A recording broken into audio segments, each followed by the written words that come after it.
Hello, आज हम linear algebra के DSSS में पूछे जाने वाले वन लाइनर्स पढ़ने वाले हैं जो कि बहुत इंपॉर्टेंट है लास्ट मिनट रिवीजन के लिए।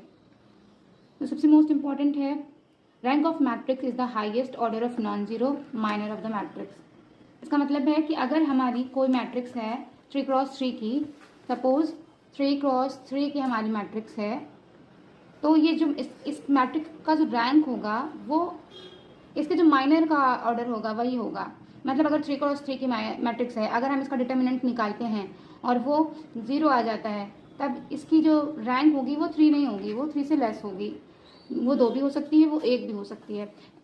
अगर हम 3x3 मैट्रिक्स में 2x2 का माइनर निकालें, 2x2 ऑर्डर का माइनर निकालें और ये नॉन ज़ीरो हो जाए, नॉन ज़ीरो मतलब नॉट इक्वल टू 0 हो जाए, तब हम कहेंगे, मतलब एक भी माइनर 2x2 ऑर्डर का एक भी माइनर अगर नॉन ज़ीरो आ जाता है, तब उसकी रैंक हमारी 2 ऑर्डर की पूरी मैट्रिक्स पूरी माइनर जो है ज़ीरो आ जाती है, तो फिर हमारा रैंक जो है 1 होगा। Okay, if A is non zero matrix then rank of matrix will be greater or equal to 1। मतलब अगर हम मैट्रिक्स हमारी नॉन ज़ीरो दी है तो उसकी जो रैंक है वो कभी भी 0 नहीं होगी, और अगर मैट्रिक्स हमारी नल मैट्रिक्स है यानी 0 मैट्रिक्स है, तब उसकी रैंक 0 आएगी। आगे आते हैं हम इंपॉर्टेंट पॉइंट पे कि अगर हमारी मैट्रिक्स आइडेंटिटी मैट्रिक्स है और उसका ऑर्डर n है, अगर हमारी मैट्रिक्स आइडेंटिटी मैट्रिक्स है और उसका ऑर्डर n है, तो उसका रैंक भी उस मैट्रिक्स का रैंक भी n होगा।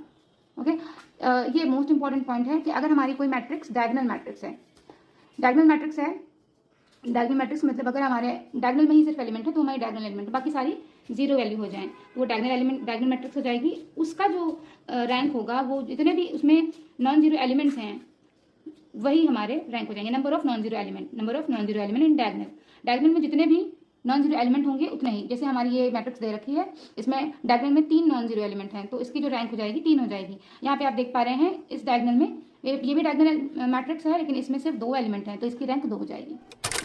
जो बहुत ज़्यादा यूज़ होता है, इससे रिलेटेड क्वेश्चन भी पूछे जाते हैं। हमारे पास अगर कोई मैट्रिक्स है, कोई नॉन जीरो मैट्रिक्स है जिसका ऑर्डर n क्रॉस n का है, तो उसकी रैंक जो होगी उन दोनों में से जो ऑर्डर है उन दोनों में से जो मिनिमम होगा।